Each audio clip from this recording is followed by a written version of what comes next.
તેરા પંથ સંઘના જૈન આચાર્ય શ્રી મહાશ્રવણજી કચ્છની યાત્રા કરી અમદાવાદ ચાતુર્થ માસ માટે આગળ વધતા વાવ તાલુકાના માળકા ગામે પહોંચ્યા છે। ત્યારે જૈન આચાર્ય શ્રી મહાશ્રવણજી અને વાવ ધારાસભ્ય સૌરભજી ઠાકોરે સૌપ્રથમ માળકા ગામે પ્રવેશદ્વાર ખુલ્લો મૂક્યો હતો અને ત્યાંથી રેલી સ્વરૂપે સમગ્ર ગામમાં ફર્યા હતા અને સમગ્ર માળકા ગામ ગુરુમય બન્યું હતું।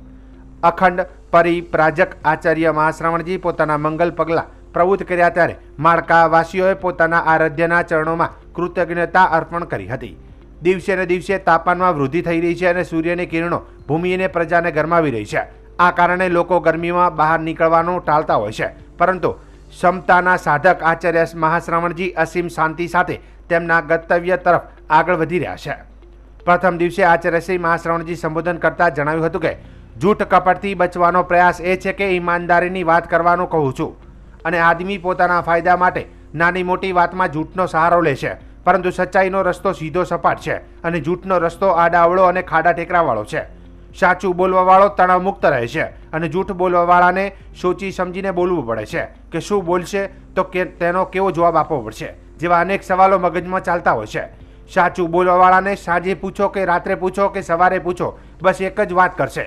સાચું બોલવાવાળા સામે સંઘર્ષ આવી શકે છે, હેરાન પરેશાન થઈ શકે છે, પરંતુ સાચું બોલવાવાળા હેરાન પરેશાન થઈ શકે છે परंतु हारी सकता नहीं।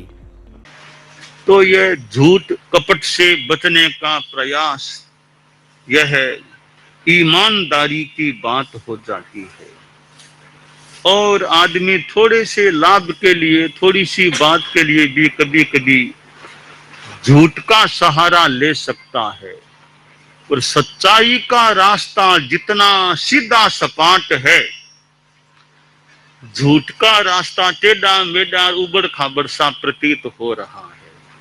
सच बोलने वाला जितना तनाव मुक्त रह सकता है, अब झूठ बोलने वाले को सोचना पड़ता है, रे ऐसा पूछेंगे तो क्या कहना, वो पूछेंगे तो क्या कहना, वो पूछेंगे तो वो, दिमाग में कितना करना होता पड़ता होगा।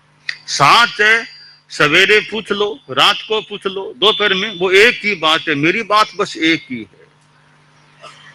सच्चाई का प्रयोग करने वाले के सामने संघर्ष आ सकते हैं, परेशानी आ सकती है। सच्चाई परेशान हो सकती है, परास्त नहीं होती।